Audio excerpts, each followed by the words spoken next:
Praise the lord. ఈరోజు వాక్యాంశము కొలస్సీ పత్రిక 4వ అధ్యాయం 12వ వచనం. మీరు సంపూర్ణులను, ప్రతి విషయంలో దేవుని చిత్తమును గూర్చి.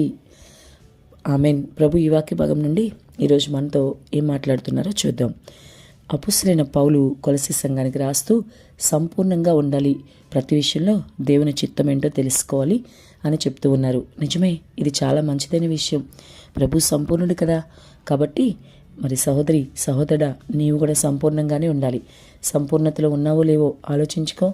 ఇంకా నీ జీవితంలో ఏ కొదువు ఉందో, ఎన్ని సంవత్సరాల నుంచి ప్రభు దగ్గరికి వెళ్తూ ఉన్నా, ప్రభు సన్నిధిలో ఉంటున్నా, ఆయన గురించి ఇంకా తెలియకుండానే ఆ సంపూర్ణతలోకి రాకుండా ఉన్నావేమో. అందుకే దేవుడు ఈరోజు నీతో సూటిగా మాట్లాడుతున్నారు. సంపూర్ణత ఉందా లేదా గమనించుకో. సంపూర్ణతలోకి రావాలి. ఆయన సంపూర్ణుడు, నీ ప్రభు సంపూర్ణుడు కనుక నీవుగా సంపూర్ణతలోకి రావాలి. అంతేకాదు, ప్రతి విషయంలో నీ జీవితంలో దేవుని చిత్తం ఒకటి ఉంటుంది, అదే నెరవేర్చుకోవాలి. నీ చిత్తానికి ప్రాధాన్యం ఇస్తావేంటి? ఇంకా యేసుని జీవితంలో లేనప్పుడు నీ ఇష్టాలకే ప్రాధాన్యం ఇచ్చుకుంటూ బ్రతికావు కదా, ఇంకా నీ ఇష్టమే అంటావేంటి? నీ ఇష్టము కాదు, నీ డాడీ చిత్తమే నీ జీవితంలో జరగాలి. ఆలోచించు. ఆ సంపూర్ణతలోకి నడవడం విషయము, అలాగే దేవుని చిత్తం నీ జీవితంలో నడుస్తుందా లేదా రెండూ గమనించుకో. ఎంతకాలం నామమాత్ర భక్తి చేస్తూ ఉంటావు? నీ జీవితంలో దేవుని చిత్తానికి అవకాశం లేకపోతే నువ్వు నామమాత్రపు క్రైస్తవుడివి అవుతావు కదా. అందుకే ఆలోచించు. ఇలా అన్నానని బాధపడకుండా, నేను నామమాత్రపు క్రైస్తవున్నా ఎందుకు ఇలా అని ఆలోచించు.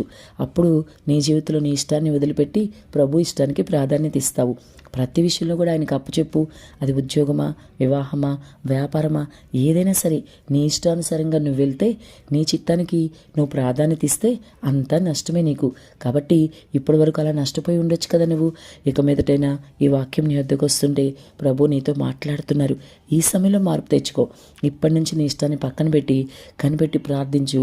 నీ జీవితంలో ప్రతిదీ కూడా ఉద్యోగం, వ్యాపారం, వివాహం అన్ని విషయాల్లో కూడా ఆయన చిత్తాన్ని అంగీకరించు, ఆయన చిత్తానికి అప్పగించు. ఇక మీదట నీ విజయాలు పొందుకుంటావు. ఇప్పటిదాకా నష్టపోయింది చాలు, నీ ఇష్టాన్ని నెరవేర్చుకుంది చాలు. ఇక మీదట ఆయన ఇష్టానికి ఒప్పుకుని నీ జీవితంలో మార్పు తెచ్చుకుని జీవించు. ప్రతి దానిలో విజయం చూస్తావు. అది ఏ విషయంలోనైనా సరే దేవుడు నీకు ఖచ్చితంగా విజయం ఇస్తాడు. కాబట్టి దేవుని చిత్తానికి నీ జీవితంలో అవకాశం ఇవ్వు. ఆ సంపూర్ణతలోకి నడువు. ప్రభు బహుగా దీవిస్తాడు. ఆమెన్.